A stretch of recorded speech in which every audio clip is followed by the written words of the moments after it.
temporarily occupied by Russia.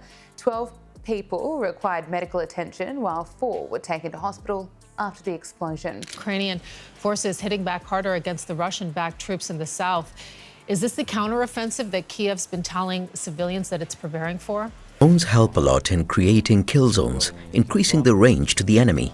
The further a drone can go, the greater the chance for our infantry surviving. What more do we know about these Ukrainian potential drone strikes? Yeah, good afternoon, Kamali. It's the second attack in 2 weeks. A Russian tank column rolled forward at dawn, engines shaking the ground. Minutes later, the sky filled with drones, sensors, and fake signals. And in seconds, ambush fire lit the night like a steel furnace. But here's the shock. This wasn't just an attack. It was a full-spectrum trap that dismantled an entire armored formation with coordinated precision. How did Ukraine pull it off while keeping the convoy blind and boxed in? Stay with me, because understanding this strike means understanding the future of warfare itself. 80% of all the weapons that cause damage are from drones. 80% of the work is done by a drone. Before we move on, I'd like to ask you a small favor. If you appreciate this content, please take a second to like this video and subscribe to the channel. Over 98% of you watch the videos without subscribing. It costs you nothing, but it makes a huge difference to us. So did you click the subscribe button? Great, thank you so much. Now back to the video. A Russian tank column thought it was advancing into open ground, only to find every move tracked, deceived, and sabotaged. What looked like an armored surge turned out to be a march into an invisible cage. This is the story of how speed, bulk, and firepower walked into the teeth of a battlefield wired with sensors and machines. It's a message for Russians that Ukraine can cause severe damage to Russia, deep inside Russia. The convoy itself was built for intimidation. Heavy tanks at the front, armored carriers behind, supply trucks rolling in formation. They moved as one iron chain, trusting that mass alone could crush resistance. For decades, this was how breakthroughs were forced. Drive forward, take the hits, keep rolling. But modern ground isn't shaped by steel tracks anymore. It's shaped by digital ghosts that move faster than any armored column can. Before the first missile streaked in, the air was already thick with interference. Invisible signals stacked above the convoy line. Drones circled beyond sight, mapping heat signatures and movement. Algorithms caught even the smallest changes. A vehicle halting, a hatch opening. By the time the lead tank roared over a ridge, its course had already been predicted and boxed in by a sensor web that stretched far wider than the crews inside could imagine. To the Russian crews, it didn't feel like a trap yet. Their first sight was smoke drifting across the flats, a screen of cover where Ukrainian units might be hiding. But the fog was no accident of terrain, it was placed. Its victory in Ukraine is inevitable. This extraordinary operation shows that Ukraine is still in this fight. Smoke drones released canisters timed to linger, then shifted with small propellers to keep the veil steady. Fog machines from the defenders belched out plumes that masked their real firing lanes, ensuring that the convoy pushed blind in exactly the direction mapped out for them. Every recon attempt the convoy tried was hit in motion. Mortar crews working in leapfrogging patterns, cracked rounds on outposts and watchtowers. Scouts that pushed ahead found themselves cut off, their communications jammed or destroyed before signals reached the back line. What was left of the screening force stumbled forward blind, unable to confirm the shape of the battlefield.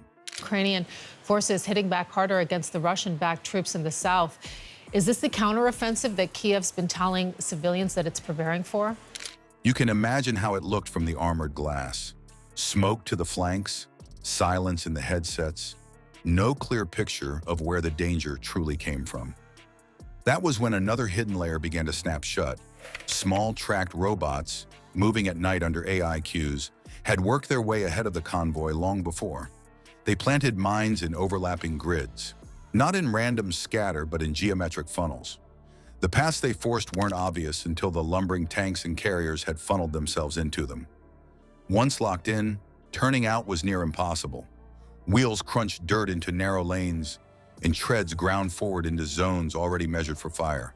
What more do we know about these Ukrainian potential drone strikes? Yeah, good afternoon, Kamali. It's the second attack in 2 weeks. Electronic warfare then smothered what little vision the convoy still had. Trucks disguised to look like standard carriers fired out interference beams that blanketed radars. Air defense crews tried to scan for incoming drones, but their screens stayed blank. For the men inside turrets, it must have felt like fighting with ears clogged and eyes taped shut. It is very obvious. What is different about this attack in a way that, well, Ukraine has launched massive attacks on Russia. The swarm above still circled, unchallenged, marking targets with laser pointers invisible to the human eye, yet blindingly clear to incoming munitions. The timing was brutal. Only minutes separated the first fog banks from the first detonations. Scouts silenced, routes narrowed, radars blinded, then strikes rolled in without pause. One tank flared up, then another. Ammunition vehicles were hit next, setting off chain explosions that cracked louder than the initial missile hits. It's a message for Russians that Ukraine can cause severe damage to Russia, deep inside Russia. It is one of the most daring and devastating Ukrainian attacks on Russian troops since the start of the war. Crews bailed out, some running toward ditches, others crushed by their own machines as columns lurched to a halt and collided. Chaos didn't stretch across days. It unfolded in less than half an hour, cascading one trap into the next. By the end, the convoy wasn't rolling forward, it was collapsing inward. Vehicles burning, infantry scattered, command systems broken. Drones directed fire until each surviving tank was either burning or abandoned. Drones help a lot in creating kill zones, increasing the range to the enemy. The further a drone can go, the greater the chance for our infantry surviving. What began as a steel spear meant to punch through lines ended as scrap pinned in its own maze. And here's the key. This wasn't random attrition. It was the opening step, carefully orchestrated in dismantling Russia's most important tank plant and stripping away its frontline shield. The ambush proved one thing: armor alone no longer decides a battle. What tore this convoy apart was not just rockets or shells. It was a net of drones, coded signals, and robotic units all moving as one. In a way that the Russian security services and military have been stunned by and were absolutely not ready for. Temporarily occupied by Russia, 12 people required medical attention while 4 were taken to hospital after the explosion. The field became less about brute force and more about algorithms anticipating every move. So ask yourself, what matters more in the wars ahead? Steel plating or the software behind the swarm? And can cause significant damage to Russia well beyond the battlefield. Comment your choice below. If you want to keep breaking down fights like this, subscribe and join a community that seeks to understand the realities of modern conflict.